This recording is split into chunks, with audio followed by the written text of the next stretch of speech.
Hello and welcome to Tree Talk. Today we're going to talk about identifying trees in the winter. So if you'll stick with us, we'll be right back.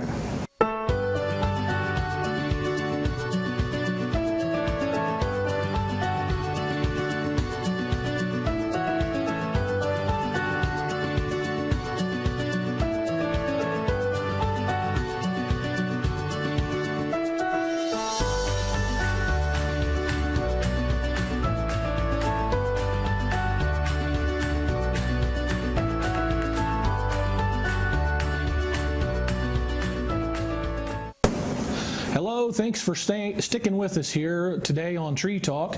My name's Duane Rigsby. Dave Apsley here with us as always. Dave, you said we're talking about how to identify trees in the wintertime. That is correct. So obviously we don't have leaves. That is correct. As we did a show earlier about leaves. We don't have as many. As many leaves, I guess that's some true. leaves, Yeah, but not as many. So how does one identify trees? Well, in the winter months, it's pretty critical because if you think about it, there's a pretty good chunk of the year where we don't have leaves to work with. So it's good to learn other characteristics. Yep. And there are different things you can look at in the winter. One is bark, which we're not going to talk about today because we couldn't bring the trunks in. We bring a whole tree in Talk a whole lot about bark. Maybe later we'll talk about that and bring in some good images of bark. But the thing I like to look at is twigs and buds and some of the close-up features of the tree. Okay. Now, when we're talking twigs, we're talking just the ends of the things, right? Yeah, so typically we're talking, if you start at the tip of the branch, we're talking in, that tip, that outer couple feet. Yeah. And it's got little, looks like little buttons or things on the edges, if you will. So, yeah, there's several. And those are buds, right? Yeah, is what you're talking about? Twig characteristics that we like to focus on. Okay. And one of the things I like to start out with is, let me zoom into here and just show you a couple features. Okay. So we're going to put this on a different camera, and let me grab something to point with. But at the very tip, we have a bud that we call a terminal bud, and then on the sides we have buds we call lateral buds. So those are a couple things we're going to talk about. We're also going to talk about, this isn't the best example, but a leaf scar where the leaf used to be attached. We'll talk about how those buds are arranged, whether they're paired up like this or whether they alternate sides, and lots of different things to look at. So that's kind of what we're going to go through today. So if we're trying to identify trees, obviously say we're just, a naturalist on our own, we're just trying to learn ourselves, where would we start? Well, I would probably start with whether it has leaves or not this time of year. Okay. So we can narrow things down pretty quickly, and those look red a little bit from the camera I'm seeing. But well, I think it's all because of this nice technology called a green screen. These are conifers. These are both pines. So if they have needles this time of year, chances are they're a conifer. There are a few broadleaf trees that have leaves. We're not going to talk about these a lot today, other than, you start looking at those leaves. Yeah, pop that under our camera there, and that should show a green thing. That's a little green. There we go. That's what we're looking at. So of our pines, here's a couple examples, if I can get my fingers not to stick to them. There's a couple examples. This one, all the pines have needles in bundles or bunches, so this one has twos. Yep. You can see that. That's a Virginia pine. And this one should have fives, and it doesn't. I think I broke some of them. Yeah, I think this one is a white pine, and it'll have fives needles. Okay. So when we're identifying the conifers, if it's got multiple needles in a bunch, it's a pine. Yep.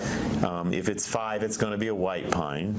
If it's two, it can be a number of different ones. So then we start looking at how long the needles are and other characteristics. Now, what about them little? Now, I don't see one on the table here as a display, but what about them ones that just has one little sticky, but it looks like a pine tree? Yeah, there are several other species and groups of conifers, but they can be spruce that have individual needles. You can have the firs have individual needles. Okay. So there's other ones. So there's ones that just have the one needle. So so we can differentiate from there. So once we know it's not a pine. We know it's not that stuff. Then we get into all this other firewood that we have here on the table. We could start a brush fire today, couldn't we? Yeah. So I like the little red one to start with. If I don't know. What is the first? What tree would the that little be? red one is one of our maples, Okay. and one of the first things I like to start out with, and this is another maple relative, Oh, yeah, you the might nice be able to green see one. a little bit better. But see how those branches are paired? I've got one in each hand, and they're it's what we call opposite one another, paired. Yep. Well, the buds up here at the tip are going to be paired too. Okay. So they're going to be paired. So we got a group of things that are paired Gotcha. regularly. Those things that are paired are the maples. And somewhere on the table I have an ash. They're going to be paired, and we can look at these under the scope in a little bit. And then a dogwood hiding over here. Maple ash dogwood. And then our final one is the buckeye. So if you remember Mad Buck, anything that has paired buds, which the leaves would be paired and the branches can be paired as well. So they're paired, but then they're opposite. That makes them opposite. So it looks, if you look it up like this, it's an X.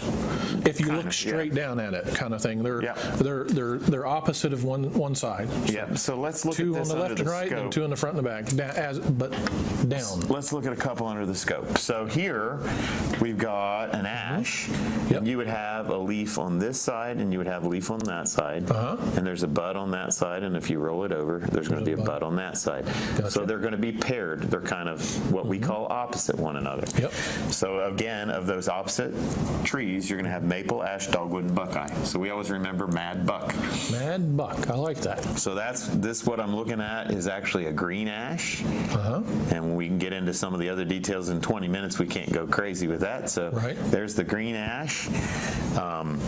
Here's the buckeye. Buckeye's got a big overlapping bud, but you can see when we get down here on the twig, you're going to have where the leaf was attached right here.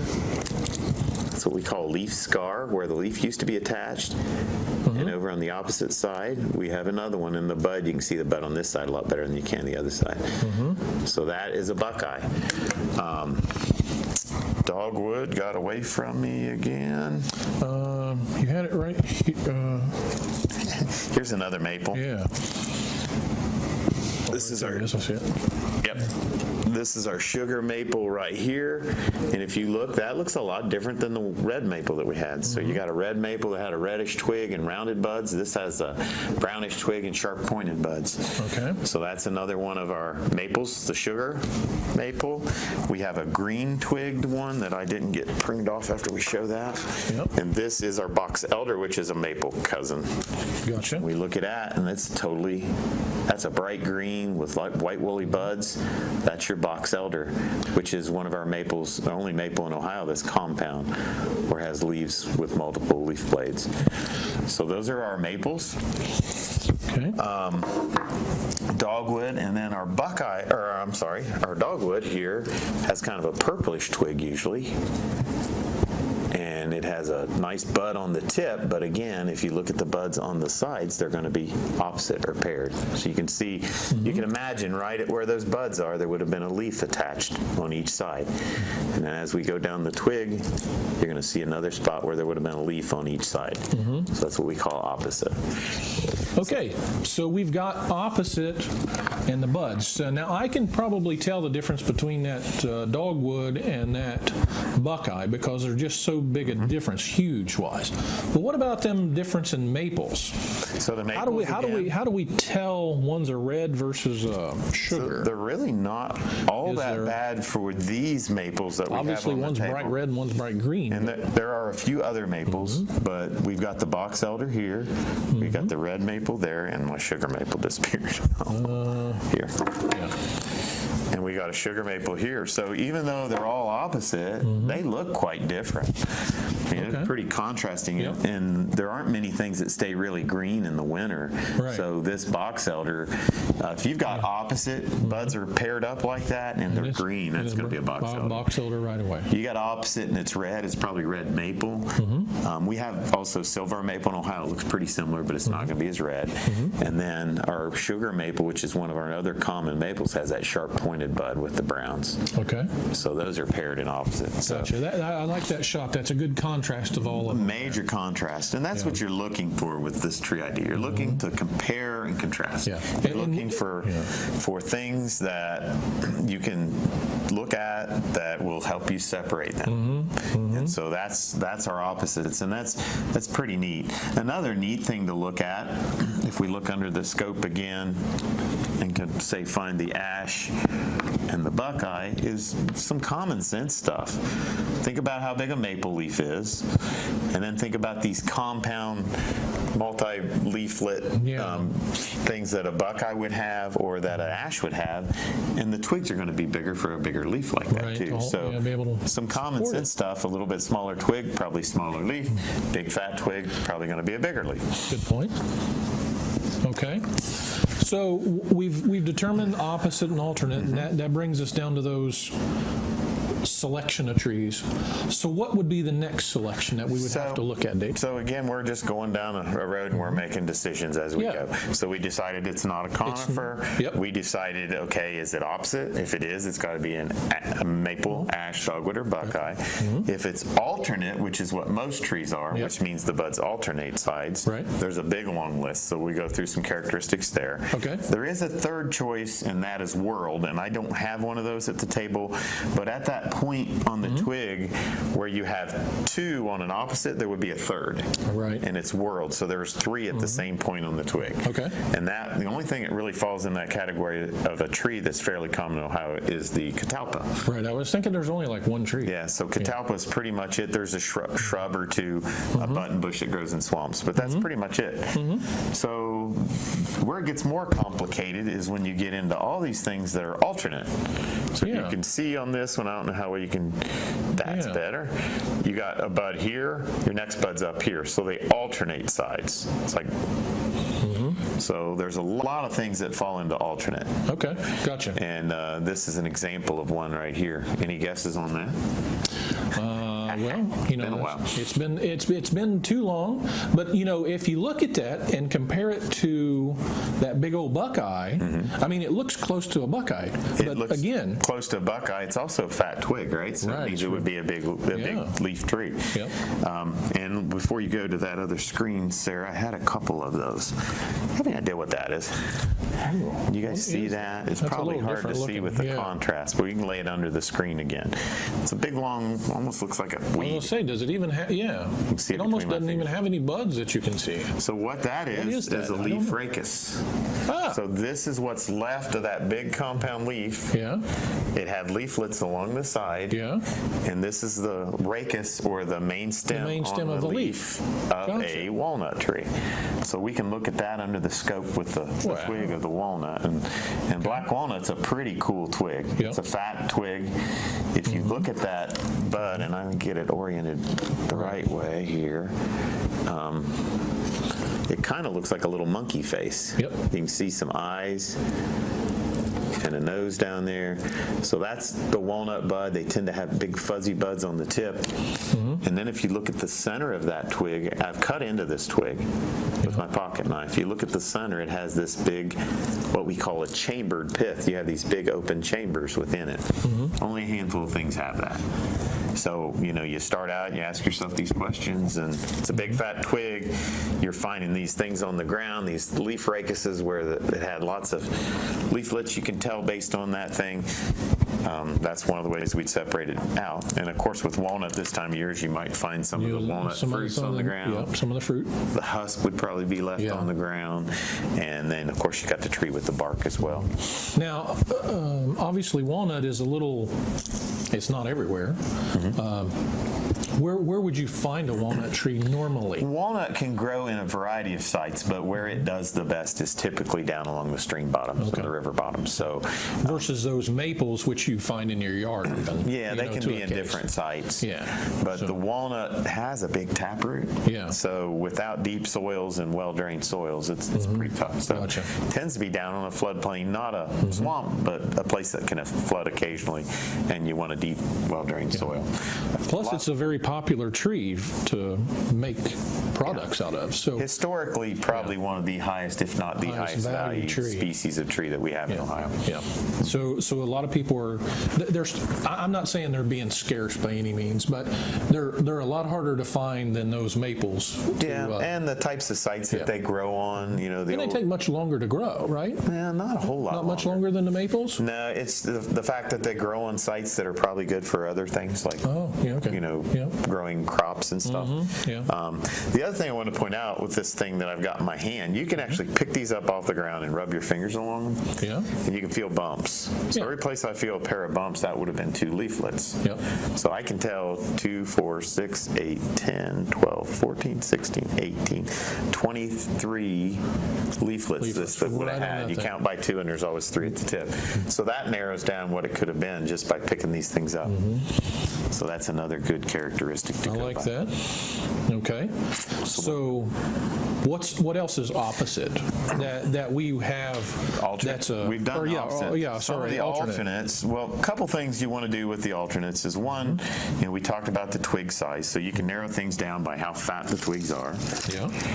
I joked with you earlier before we got on screen that we really need smell-o-vision. So there's stuff that we can do, like scratch a twig and smell it. And this one's got a real bitter type odor. Oh, yeah. It's like a cherry odor. Yeah. That's black cherry. You can pick up the odors from that. Now that one looks opposite. No, sorry, that's alternate. No, it's alternate. Let's pop that. But it looks closer to being opposite to me right out of the gate. Well, that's a good point. Let's put this screen on down here. And what I tend to look at is at the very tip of the twig and start back. Now that looks much, you can definitely tell the difference there. Alternate, The other thing keep in mind is if you're down in the shady areas where the trees aren't getting a lot of light, this twig was not going to grow much during that season. So all these buds can be in a, if this twig, we're looking about 3 inches we're showing you. If that amount of growth and that many buds were scrunched into a ½ inch or a quarter, it would be harder to tell. Now scoot that up just a little bit to where we're seeing almost under your hand where this back here did. Oh, you want to see the branch? Yeah.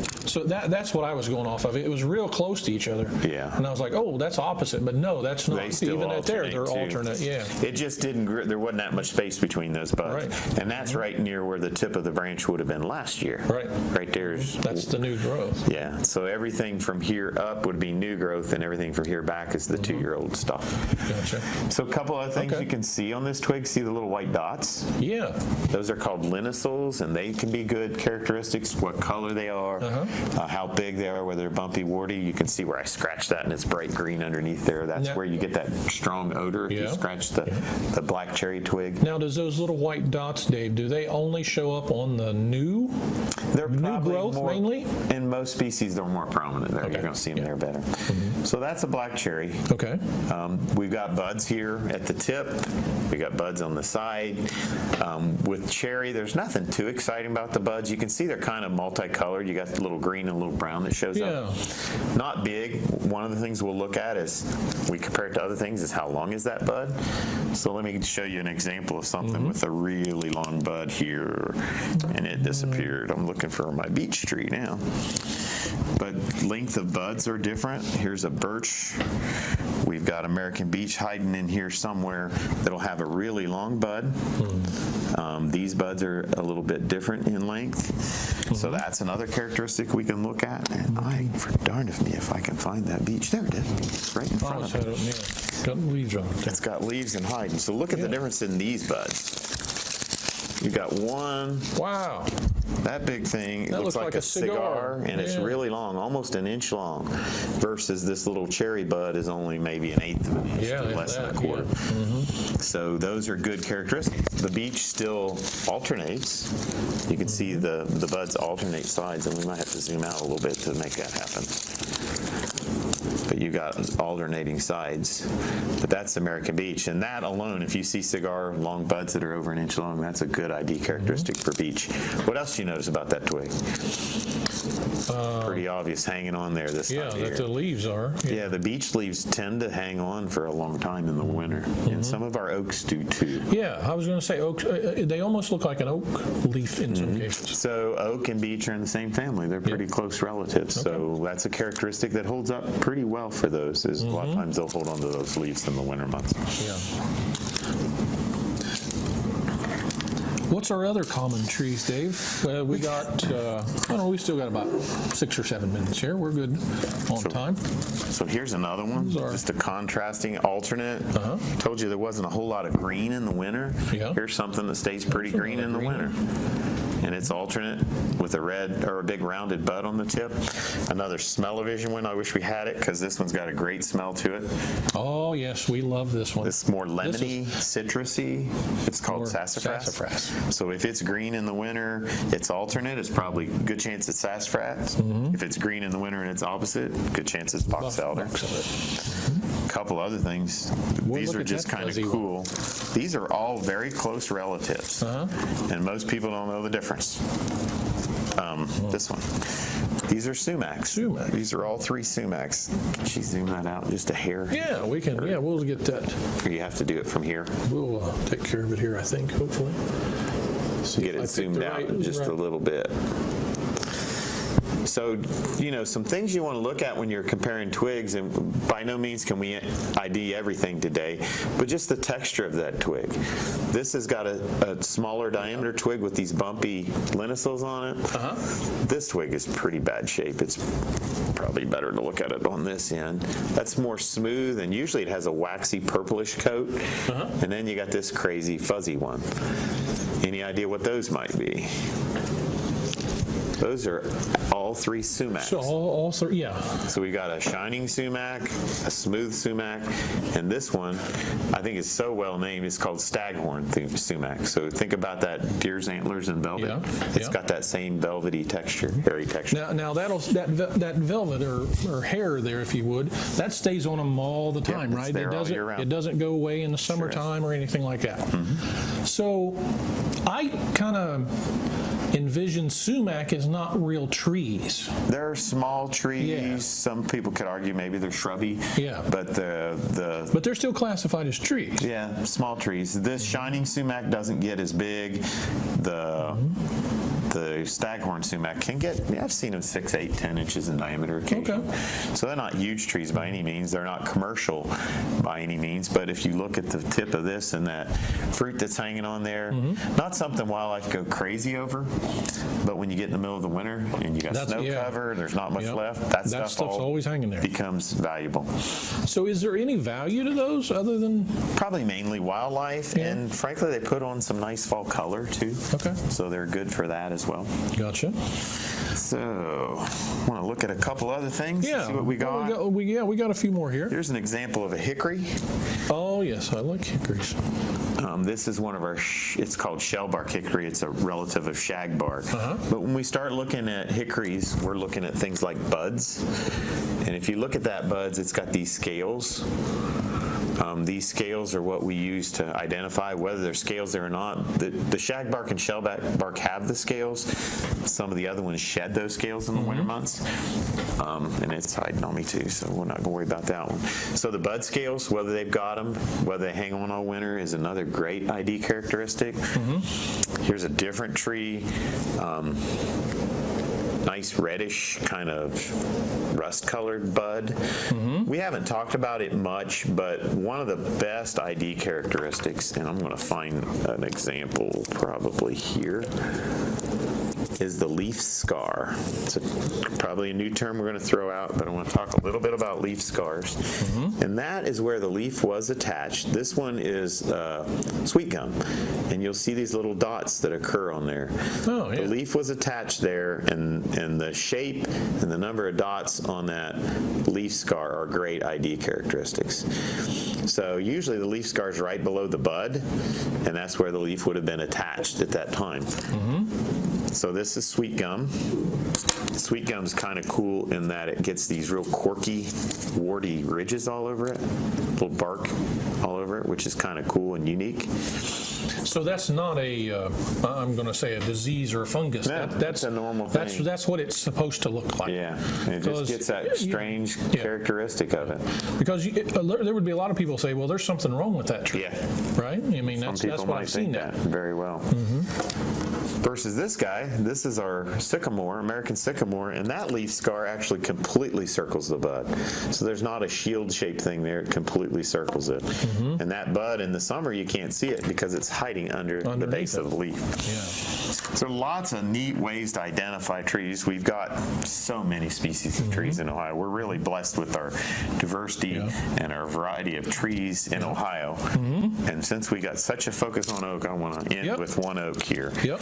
We've got another one here. We still got a few more minutes. Okay, so we've got oak, and I want to really stress oak and how you identify oak, because in the winter they can be pretty tough to tell apart. Yeah, there are a lot of they look the same a lot. So they are alternate. When you look at the sides of the twigs, you can see the buds alternate sides. But when we get to that tip, there's a whole grouping or cluster of buds. It almost looks like a knuckle sandwich. Yeah. It looks like a fist. There's multiple buds of different sizes. If you see that, most buds are either one single one at the tip, or there might be 3 buds at the tip. Okay. But if you see that cluster or looks like a fist, a knuckle, a fistful of knuckles, that's going to be an oak. So that's a great way to, right on the very tip of each of the little buds or twigs, you're going to find a cluster of buds is a great way to separate your oaks. Okay. So that's really important. Okay. And there's all kinds of oaks. So is there any way to determine, is it a white oak? Is it a... It gets pretty difficult. That's where it gets down to harder. The twig characteristics, the color, whether the buds are sharp and pointed or whether they're more rounded, that's when you can start separating it. And when you get into like separating white oak from swamp white oak, it gets harder. Yeah. But a white oak versus a red oak versus a black oak, there's good characteristics there. And that sounds definitely like an advanced class for this show. Yeah, it would be hard to do. So that may be some of the next things we do in the future. Might be a little much. So we got this little thing that's got all these pointy stuff on it, Dave. That hurts. Another thing that can occur on trees are what we call thorns, and there's different kinds of things that hurt you on trees. I'm going to see if I can break one of these off without getting hurt. This is what we call a true thorn. This thing is a branch thorn, so this is our honey locust. Yep. Some other locusts, like the black locust, has paired thorns, and if they're always paired, we know it's a black locust. So lots of good characteristics to look at. You're looking probably at a hawthorn here. Yep. Hawthorns have individual thorns that don't branch, sharp, thin thorns that don't branch. They'll also typically have a little reddish bud, but this thing's not in the greatest shape, so I don't think that's going to show up as well. So there's just some examples. So thorns are a great thing. Size of the twig, texture of the twig, color of the twig. That's a little bit darker colored twig there. That's actually a red bud twig. When I put it in the bucket, it actually had a little bean pod on it that fell off, obviously. But yeah, that's a red bud twig. And you can see those little paired up buds there. Those are actually going to be, some of those are going to be flower buds that are going to produce the flowers we're going to see in the spring. Gotcha. And so we've covered a lot of stuff as far as identifying trees. And this is just the basics. This is not, like you said, getting it down to, is it a swamp oak? Is it a white oak? Is it we determine that it's an oak. It's a maple. Yep. It's a conifer or not. So what it amounts to with tree ID is you got to pay attention to the details. And a lot of people walk up to a tree and say, I don't know what it is. Well, if you start digging, you start asking yourself, are the leaves and buds paired? Are they alternate? Are they big fat twigs? Are they hairy?